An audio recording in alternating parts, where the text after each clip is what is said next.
जय हिंद दोस्तों, मैं कुणाल आपका स्वागत करता हूं। ये हमारे इकोनॉमिक्स का सीरीज का 18वां वीडियो है और आज का टॉपिक है अवसर लागत या विकल्प लागत, जिसे इंग्लिश में अपॉर्चुनिटी कॉस्ट कहते हैं। ये दोनों शब्द हम लोग यूज करेंगे, लेकिन आप लोग विकल्प लागत को प्रेफरेंस दीजिएगा अवसर लागत की तुलना में। क्यों, आगे चलकर मैं बताता हूँ। तो ये जो अवसर लागत है या विकल्प लागत है, आपको इकोनॉमिक्स से जुड़ा हुआ टॉपिक लगेगा, लेकिन ये लाइफ से भी जुड़ा हुआ है। इसको कैसे जुड़ा हुआ है, इसको आगे चलकर हम लोग देखेंगे। एक दृश्य लेते हैं, एक फर्स्ट सिनारियो लेते हैं, एक प्रथम दृश्य लेते हैं अवसर लागत को समझने के लिए। तो प्रथम दृश्य में क्या है कि एक किसान है और उसके पास जमीन है और साल भर वो खेती करता है, तो 1 लाख रुपए की कमाई करता है और बहुत ज्यादा ये खुश है। फिर एक खानसामा कुक है, वो ठेला लगाता है और ठेला लगाकर बाजार में सामान बेचता है और पूरे साल वो काम करता है, तो 1 लाख रुपए की उसकी कमाई होती है। और तीसरा व्यक्ति है, उसके पास 1 लाख रुपए की पूंजी है और शेयर बाजार में वो पैसा लगाता है और पैसा लगा के 5,000 रुपए का वो लाभ कमाता है, प्रॉफिट कमाता है। तो यहाँ पर अपॉर्चुनिटी कॉस्ट क्या है हम लोग नहीं जान पा रहे हैं, इसको समझेंगे दूसरे दृश्य में। क्योंकि अर्थशास्त्र होता है किसी भी आर्थिक घटना को बहुत गहराई से देखता है और जांच पड़ताल करता है कि इसमें कुछ छुपा हुआ है तो नहीं है। एवं अलग अलग दृष्टिकोण से, अलग अलग कोण से देखता है, इसलिए अर्थशास्त्र थोड़ा सा जटिल हो जाता है। तो यहाँ पर हम देखेंगे कि किसान, व्यवसायी और खानसामा, ये इनका अपॉर्चुनिटी कॉस्ट क्या रहा है। तो किसान जो एक साल में खेती करता है और खेती करके 1 लाख रुपए की कमाई करता है, लेकिन अगर किसान किसी को रेंट पे देता है 12,000 रुपए मान लेते हैं महीने का, वो अपने भूमि को रेंट पे दे देता है, तो साल की उसकी कुल कीमत कितनी हो जाएगी? 1,20,000 रुपए। तो यानी कि जो किसान 1 लाख रुपए सालाना कमा रहा है, अगर भूमि को अगर रेंट पे दे देता है तो कितना कमा लेगा? 1,20,000 रुपया, बैठे बिठाए बिना कुछ किए। अगर अगर ये तो बैठे बिठाए रेंट पे देकर 20,000 रुपये का यहाँ इसका नुकसान हो रहा है।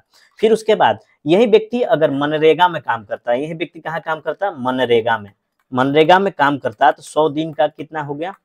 100 दिन का हिसाब से 200 रुपये लगा लेते हैं, तो इसका भी 20,000 रुपये का हिसाब बन रहा है। तो यानी कि ये क्या कर रहा है कि अगर रेंट पे देता तो उसको 1,20,000 रुपये की कमाई होती, फिर 20,000 फिर अलग से कमाई होती, तो टोटल 1,40,000 रुपये की इसकी कमाई होती सालाना। ठीक है, लेकिन इससे पहले वो कितना कमा रहा है? साल में मात्र 1 लाख रुपए कमा रहा है खेती करके। तो यहाँ पर अपॉर्चुनिटी कॉस्ट कितना हो रहा है? 40,000 रुपये। 40,000 रुपये का इसका नुकसान हो रहा है। ये अपॉर्चुनिटी कॉस्ट हुआ। तो यहाँ पर विकल्प उपलब्ध होना चाहिए अपॉर्चुनिटी कॉस्ट के लिए। तो किसान यहाँ कितना लॉस कर रहा है? 40,000 रुपये का लॉस कर रहा है। और दिमाग में ये बात उसको नहीं आ रही कि मैं 40,000 रुपये का अवसर लागत खो रहा हूँ, और इसमें वो खुश भी है। क्योंकि अब हम लोग जानते हैं कि जो भूमि के बदले हमें क्या मिलता है? रेंट मिलता है, और श्रम के बदले वेजेज मिलता है। तो यहाँ देख रहे हैं किसान रेंट भी खो रहा है और वेजेज भी खो रहा है, और मेहनत करके 1 लाख रुपए कमा रहा है। अगर अगर केवल वो रेंट पे लगा देता तो वो अपना लेबर करके वेतन भी कमा लेता, और 40,000 रुपये का जो टोटल अपॉर्चुनिटी कॉस्ट है उसको नहीं खोना पड़ता। उसके बाद एक आता है दूसरा एग्जाम्पल हम लोग लेते हैं खानसामा। जो खानसामा है ये वो ठेला लगाता है और सामान बेचता है और 1 लाख रुपए की कमाई कर लेता है। लेकिन यही खानसामा के पास एक ऑफर आता है कि आपको 12,000 रुपये प्रति मंथ आपको मिलता, अगर रेस्टोरेंट में आप काम करते हैं। ठीक है, तो आपको कितना टोटल खर्च मिलता? 1,44,000 रुपये आपको कमाई होता। यहाँ भी आप देख रहे हैं 1 लाख में खुश है, लेकिन 44,000 रुपये का जो हिडन कॉस्ट है, जो अवसर लागत है, अपॉर्चुनिटी कॉस्ट है, वो नहीं देख पा रहा है। तो यहाँ भी इसको 44,000 रुपये का घाटा लग रहा है। फिर वही व्यक्ति ये है, थर्ड पर्सन है, 1 लाख रुपए की पूंजी उस शेयर बाजार में लगा रहा है और दिन भर माथापच्ची करता है कि शेयर बेचना है, ये देखना है। लेकिन अगर यही व्यक्ति 7% की ब्याज की दर से, सात मान के चलते हैं 7% बैंक की ब्याज की दर है, वो साल बैंक वालों को दे देता है, बैंक वालों को देता है, तो उसको 7,000 रुपये सालाना मिल जाता है, जो कि 5,000 रुपये का इसको लाभ हो रहा था। यहाँ 7,000 रुपये का, ये 2,000 रुपये का यहाँ पर अपॉर्चुनिटी कॉस्ट ये घाटे में जा रहा है। तो देख रहे हैं तीनों में घाटे में जा रहा है अपॉर्चुनिटी कॉस्ट के रूप में, जब विकल्प मौजूद है तब। ठीक है, तो इन तीनों का अपॉर्चुनिटी कॉस्ट देख लीजिए, ये कमी होता जा रहा है, जो हिडन है, दिखाई नहीं देता है। तो किसान, व्यवसायी, खानसामा, इन तीनों का अपॉर्चुनिटी कॉस्ट आपने बारी बारी से देखा। तो यहाँ पर लोग निष्कर्ष क्या निकालेंगे? ठीक है, यहाँ पर निष्कर्ष क्या निकालेंगे? जैसे किसान है, ये आपने फैक्टर ऑफ प्रोडक्शन पढ़ा था ना, देखा किसान है, इसके लैंड के बदले रेंट ले लेता, श्रम के बदले वेजेज मिल जाता, पूंजी के बदले इंटरेस्ट मिलता। ठीक है, तो यहाँ और यहाँ पर क्या हो रहा है, और ये जो किसान है ये खुद का काम कर रहा है, खानसामा भी खुद का काम कर रहे थे, ये उद्यमी है, इसको लाभ भी तो मिलना चाहिए, इसको तो लाभ भी तो आ जा रहा है फैक्टर ऑफ प्रोडक्शन में। तो देख रहे हैं ना, तो इससे ये किसान जो है रेंट भी खो रहा है और वेजेस भी खो रहा है। यानी अपॉर्चुनिटी कॉस्ट के रूप में। खानसामा भी यही कर रहा है, ये भी एंटरप्राइजेस कर रहा है, अपना उद्यम कर रहा है, ठीक है। तो यहाँ भी क्या कर रहा है, ये अपना जो अपना ये मेहनत लगाना चाहिए उसके बदले उसको जो पैसा मिलता है वो भी नहीं मिल रहा, यानी कि वेजेस नहीं मिलता, ठीक है। ये कर रहा है लेकिन अपॉर्चुनिटी कॉस्ट के रूप में वो चीजों को खो रहा है, ठीक है। और तीसरा व्यक्ति जो है पूंजी लगा रहा है, उसके बदले इंटरेस्ट मिलता, इंटरेस्ट को भी ये 2000 रुपए का नुकसान हो रहा है। तो ये सारा का सारा क्या है, अपॉर्चुनिटी कॉस्ट है। तो इसमें निष्कर्ष क्या निकाल रहे हैं हम लोग, तो जो अपॉर्चुनिटी कॉस्ट का जो सिद्धांत है, यह सिद्धांत इस तथ्य को दर्शाता है कि हमारे सामने जितने भी साधन मौजूद है, हमारे सामने जितने भी साधन मौजूद है, हम उन साधनों का कुशलता से उपयोग करें, एवं जो अनदेखी लागत है, जैसे कि अपॉर्चुनिटी कॉस्ट या अनदेखी लागत था ना किसान का 40,000 का, तो और अनदेखी लागत है उसकी उपेक्षा न की जानी चाहिए, उस पर भी ध्यान दिया जाना चाहिए। ये अपॉर्चुनिटी कॉस्ट होता है। आया समझ में, ये अपॉर्चुनिटी कॉस्ट का एक परिभाषा हुआ, ठीक है। अब आगे देखते हैं कि विकल्प लागत के संबंध में और क्या क्या तथ्य हो सकते हैं, इसको थोड़ा सा समझने का प्रयास करते हैं। तो मैंने शुरू में बोला था कि अवसर लागत और विकल्प लागत दोनों में अंतर होता है। क्या अंतर होता है तो समझते हैं। अवसर क्या होता है और विकल्प क्या होता है। तो अवसर अकेला भी चल सकता है, मान लिया अभी जॉबलेस है आप, मान के चलते हैं ये व्यक्ति जॉबलेस है और लेकिन उसको अवसर मिलता है कि आपको 10,000 की नौकरी मिलेगी, ठीक है, 10,000 की नौकरी मिलेगी, तो यहाँ पर अवसर हो गया। लेकिन विकल्प के लिए 2 या 2 से अधिक होना जरूरी है। जैसे कि मेरे पास मैं जॉब में हूँ, मेरे पास 10,000 की जॉब है और दूसरा कंपनी है मुझे 12,000 का मुझे ऑफर दे रहा है। अगर मैं यहाँ नहीं जा रहा हूँ तो 2,000 का मुझे नुकसान हो रहा है, यही विकल्प लागत हो गया, ठीक है। ये विकल्प लागत यहाँ पर, तो यहाँ क्या हो रहा है, अवसर होना चाहिए, 2 या 2 से अधिक विकल्प चुनने की आपके पास स्वतंत्रता होगी, तब विकल्प लागत आपको समझ में आएगा। और इसी चीज को क्या करे या ना करे को समझ में जो अंग्रेजी के मशहूर राइटर हैं, मशहूर नाटककार हैं, शेक्सपियर कहते हैं कि मनुष्य के सामने सबसे बड़ा संकट यह है वो क्या करे या ना करे। यानी कि विकल्प क्या होता है, विकल्प द्वंद की स्थिति को पैदा करता है और बेस्ट चुनने के लिए उसको अग्रसरित करता है। तो आपको क्या होना चाहिए, और इसके लिए अवसर लागत के लिए क्या होना चाहिए, विकल्प होना चाहिए। विकल्प होना आवश्यक है अवसर लागत के लिए। जैसे किसान है, अब इसका अपॉर्चुनिटी कॉस्ट कैसे निकालेंगे, क्योंकि किसान है उसके पास लैंड है, ठीक है, लैंड है तो वो रेंट पे दे सकता था, तो यहाँ अपॉर्चुनिटी था ना, ये अपने लैंड पे खुद काम कर रहा है, ये लैंड दे भी सकता था। तो यहाँ पर अपॉर्चुनिटी कॉस्ट के लिए क्या होना चाहिए, विकल्प होना आवश्यक है। जैसे कुक है उसको रेस्टोरेंट में जॉब मिल सकता है, जो शेयर बाजार में पैसा लगा रहा है वो बैंकों में जमा कर दे, तो ये क्या हो रहा है, ये होना चाहिए, तब अवसर लागत आता है, विकल्प लागत जरूरी है। और दूसरा चीज क्या है कि तुलना केवल दूसरे सबसे अच्छे विकल्प से की जाती है, यानी कि इसका क्या, only the second best option is a compared. कैसे देखते हैं कि एग्जांपल के तौर पे लेते हैं कि मान ले कोई व्यक्ति है, ठीक है, एक व्यक्ति है उसको 30,000 की नौकरी मिल रही है, ठीक है, फिर सेकंड ऑफर उसको 25,000 की नौकरी है, फिर उसके बाद 22,000 की नौकरी है, उसके बाद फिर 20,000 की नौकरी है। तो सेकंड बेस्ट को ये छोड़ेगा तो ये तो अपने आप छूट जाएगा, ये सेकंड बेस्ट को छोड़ेगा क्योंकि उसको 30,000 की नौकरी मिल रही है। तो यहाँ पे क्या कह रहा है कि तुलना केवल दूसरे सबसे अच्छे विकल्प से की जाती है। मैंने दूसरा सबसे अच्छा विकल्प कितना था, 25,000 का।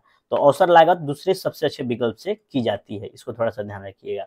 और तीसरा है अवसर लागत मूलतः छिपी हुई होती है। इसका मतलब क्या हुआ कि मान लिया कि आप देखते होंगे आइसबर्ग, हिम पर्वत, समुद्र के किनारे हिम पर्वत का, ये मान लिया समुद्र में क्या होता है, जो बर्फ बह कर आता है पहाड़ों से, ये समुद्र में जमा होता है। तो ये जो हिम पर्वत है, मान के चलते हैं हिम पर्वत है, तो ये उसका ऊपरी पार्ट हमें दिखाई देता है, इसका निचली पार्ट हमें दिखाई नहीं देता है, ये बहुत बड़ा होता है। उसी तरह अवसर लागत भी हमें दिखाई नहीं देता है। अवसर लागत मूलतः छुपी हुई होती है। जैसे कि एग्जांपल ले लेते हैं कि मान लिया कि आप एक मकान लिए किराया पर, आप लोन पे लिए हैं मकान, आप लोन पे लिए हैं और 10,000 रुपए का आप पर मंथ किस्त चुका रहे हैं, जिसमें प्रिंसिपल अमाउंट भी है और इंटरेस्ट अमाउंट भी है, ठीक है, प्रिंसिपल अमाउंट भी है और इंटरेस्ट भी है। तो 10,000 रुपए का आप मकान लिए हैं, मैं ये 10,000 रुपए प्रति माह आपको लोन चुकाना है, तो आप क्या कर रहे हैं, अगर इसी 10,000 को आप बैंक में जमा कर देते तो इसके बदले आपको इंटरेस्ट मिलता।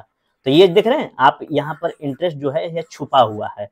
तो अवसर लागत क्या हुआ, छुपा होना चाहिए। अवसर लागत मूलतः छुपी हुई होती है। आया समझ में। और चौथा चीज है अवसर लागत केवल तभी आता है जब हम कुछ छोड़ते हैं। जैसे कि यहाँ पर हम लोग देख रहे हैं इंटरेस्ट को छोड़ रहे हैं, इंटरेस्ट को छोड़ रहे हैं तो अवसर लागत हमारे पास आ रहा है। जैसे कि एक और एग्जांपल लेते हैं कि आप 2 लाख रुपए सालाना आप बचा लेते हैं, 2 लाख रुपए आप सालाना बचा लेते हैं, तो 5 साल में आप कितना बचाएंगे, 10 लाख रुपए बचाएंगे, ठीक है। लेकिन ये घर में ही रह रहे हैं, इस पर कोई इंटरेस्ट नहीं मिल रहा है 10 लाख रुपए का। अगर इसी को बैंक में हम जमा करते तो 10 लाख का हमें इंटरेस्ट मिलता। तो यहाँ क्या कर रहे हैं, हम अपने पास बचा रहे हैं, नासमझी की वजह से कुछ हम लोगों को समझ नहीं आया या जानबूझ के कर रहे हैं। तो यहाँ 10 लाख रुपए इंटरेस्ट क्या हो रहा है, हम लोग छोड़ रहे हैं। तो अवसर लागत केवल तभी आता है जब क्या होता है, कुछ छोड़ते हैं। ठीक है, तो ये अवसर लागत के कुछ चरित्र हो गए, इसको समझना जरूरी था। अब अवसर लागत को थोड़ा सा दर्शन शास्त्र के हिसाब से समझते हैं कि जीवन में ये कैसे रोल अदा करता है। दर्शन शास्त्र के अनुसार अवसर लागत, विकल्प लागत क्या होता है इसको समझते हैं, क्योंकि जीवन के महत्वपूर्ण हिस्सों में डिसीजन लेना सबसे बड़ा काम होता है। तो निर्णय होता है, डिसीजन मेकिंग होता है, जीवन के महत्वपूर्ण हिस्सा का, जो जीवन का महत्वपूर्ण हिस्सा होता है। हम जो आज निर्णय लिए हैं, हम जो आज इस स्थिति में, आज वर्तमान में हम जो स्थिति में है, हम जो आज वर्तमान में स्थिति में है, हम लोग जो निर्णय ले चुके हैं पास्ट में, उसी का ही कारण बना हुआ है। यानी कि हम जो आज इस स्थिति में हैं, तो हम यही निर्णय लिया था, इसलिए हम आज इस स्थिति में हैं। तो निर्णय किस लिए, ये निर्णय लिए हैं अपने जीवन के फैसले के, जीवन के चलाने के लिए। तो जीवन का ये महत्वपूर्ण हिस्सा हो जाता है निर्णय लेना। तो हम मान लिया कि हमने निर्णय लिया कि सिविल सर्विसेज में मुझे जाना है, सिविल सर्विसेज में जाना है, या बैंक में जाना है, या कॉमर्स वाले पार्ट में जाना है। तो ये क्या, हमने खुद निर्णय लिया है, इसलिए यहाँ पर आए हुए हैं। तो मैंने निर्णय लिया था इंजीनियरिंग करने के बाद कि मुझे सिविल सर्विसेज में जाना है, तो सिविल सर्विसेज में जाना है, तो इसलिए आज मैं यहाँ पर हूँ और आपको पढ़ा भी रहा हूँ। तो क्या हुआ, ये निर्णय लेने के कारण ही हुआ। तो जीवन के हर क्षण में हम लोग निर्णय लेते हैं। हमें हमेशा सबसे अच्छे विकल्प का चयन करना चाहिए निर्णय लेते वक्त। तो अच्छे का आधार क्या होना चाहिए, ये भी तो होना चाहिए ना कि अच्छे का आधार क्या होगा। तो अर्थशास्त्र का बेस्ट आधार क्या होता है, आर्थिक लाभ होता है। अर्थशास्त्र का बेस्ट आधार क्या होता है, आर्थिक लाभ होता है। अर्थशास्त्र में कभी भी कोई चीज का उत्पादन किया जाएगा तो उसका बेस्ट आधार क्या होगा, आर्थिक लाभ होगा। लेकिन जीवन का जो फैसला होगा केवल आर्थिक लाभ आधार ही नहीं होगा। जैसे कि एग्जांपल ले लेते हैं, मान लिया कि आप IITN है, ठीक है, IITN है, और आपको UPSC सिविल सर्विसेज में जाना है। तो आप लाखों का पैकेज छोड़ के UPSC की ओर क्यों जा रहे हैं? यहाँ केवल आर्थिक लाभ के लिए ही जा रहे हैं? नहीं, आपको अंदर प्रशासन में रुचि होगी, समाज या देश के प्रति कोई कर्तव्य होगा, समाज में प्रतिष्ठा पाने की ललक होगी, एक शक्तिशाली व्यक्ति बनने की चाहत होगी, अपने जीवन शैली को सुधारने की चाहत बनेगी, भविष्य के प्रति निश्चितता आएगी कि चलो UPSC में चल जाएंगे तो भविष्य मेरा सुरक्षित रहेगा। तो ये सारी चीजों को देखते हुए हम लोग निर्णय लेते हैं जीवन में। केवल अगर अर्थशास्त्र की बात करें तो वहां पर आर्थिक लाभ के बारे में सोचा जाता है। और जीवन के बारे में निर्णय लेते समय व्यक्ति वर्तमान के साथ ही भविष्य के बारे में भी निर्णय लेता है कि भविष्य में ये चीजें मेरे साथ होगी तो बेहतर होगा। मान लीजिए कि वर्तमान में आज है कि चलिए ठीक है, आज ये फर्स्ट ऑप्शन मुझे बहुत ज्यादा लाभ दे रहा है, ठीक है, वर्तमान में, लेकिन कुछ दिनों के बाद ये खत्म हो जाएगा। लेकिन जो सेकंड ऑप्शन है भविष्य में मुझे बहुत लाभ देगा, भविष्य में बहुत लाभ देगा, तो हम लोग सेकंड ऑप्शन को चूज करते हैं फर्स्ट ऑप्शन की तुलना में। यहाँ पर हमारा इकोनॉमिक लॉस होगा, लेकिन सेकंड ऑप्शन मुझे भविष्य में लाभ देगा, तो भविष्य में सोचते हुए भी सेकंड ऑप्शन का चुनाव हम लोग करते हैं। तो यहाँ पर क्या हो गया, मनुष्य केवल आर्थिक लाभ के बारे में नहीं सोचता है। तो मनुष्य क्या होता है कि दर्शन शास्त्र के अनुसार अवसर लागत या विकल्प लागत का मतलब व्यक्ति आर्थिक मानव नहीं है। वो आर्थिक लाभ के लिए ही नहीं काम करता, बल्कि जीवन में बहुत से चीजों को लेकर चलता है जिससे कि उसको आत्मसंतुष्टि मिल सके, जिससे उसको क्या मिले, आत्मसंतुष्टि मिल सके, स्वयं के रुचि का काम मिले, परिवार के प्रति स्नेह बढ़े, परिवार के प्रति स्नेह का काम हो, ठीक है। इस तरह का इन सब बातों को ध्यान में रखकर व्यक्ति निर्णय लेता है। जैसे मैं एक एग्जांपल के लेकर चलता हूँ कि मैंने एक दुकान खोली, ठीक है, और मैं 12,000 रुपये पर मंथ कमा ले रहा हूँ, लेकिन मेरे पास ऑप्शन आया कि मुझे मेरी MA डिग्री कंप्लीट हो गई है, मुझे लेक्चरार की नौकरी मिल रही है, लेकिन उसका वेतन केवल 6,000 रुपये का। तो यहाँ पर देख रहे हैं 6,000 रुपये का आर्थिक कॉस्ट आपको चुकाना पड़ रहा है, ठीक है, यहाँ पर 6,000 रुपये का नुकसान करना पड़ रहा है। लेकिन मैं देख रहा हूँ कि मुझे लेक्चरार बनने से मेरे आत्मसंतुष्टि में वृद्धि होगा, इससे और क्या होगा कि स्वयं का रुचि की ओर ध्यान देंगे, मेरी जीवन शैली सुधर जाएगी, मैं दुकान खोलकर सुबह से शाम तक लगा रहता हूँ, तो परिवार वालों से मिल नहीं पाता हूँ, आत्मसंतुष्टि नहीं होती, फिर भी मैं 6,000 रुपये का इकोनॉमिक कॉस्ट लॉस्ट करते हुए मैंने लेक्चरार की नौकरी ज्वाइन कर ली, क्योंकि मेरी जीवन शैली बेहतर हो जाएगी, ठीक है, भविष्य में और भी आगे चल के निश्चितता आएगी, ठीक है, एक शक्तिशाली व्यक्ति बनूंगा, समाज में प्रतिष्ठा भी रहेगी, ऐसी चीजें सोचकर व्यक्ति निर्णय लेता है। लेकिन अर्थशास्त्र में क्या होता है कि अर्थशास्त्र में उत्पादन के क्षेत्रों में प्रतियोगिता होती है। यहाँ पर उत्पादन लागत को कम से कम रखना चाहिए ताकि जो उत्पाद है बिक सके, हमारा जो उत्पाद हम लोग प्रोडक्शन किया वो बिक सके। इसलिए उत्पादन के कारकों में विकल्प लागत अपना महत्वपूर्ण भूमिका अदा करता है। तो वहां पर आप आर्थिक लाभ को ध्यान में रख सकते हैं अर्थशास्त्र में, लेकिन जीवन में अगर अवसर लागत या विकल्प लागत को कई एंगल से देखा जाता है, जिसमें आत्मसंतुष्टि, समाज का भला, स्वयं की रुचि, परिवार का स्नेह, ठीक है, ये सारी चीजें शामिल होती है। तो यह रहा अर्थशास्त्र का सिद्धांत, अवसर लागत या विकल्प लागत।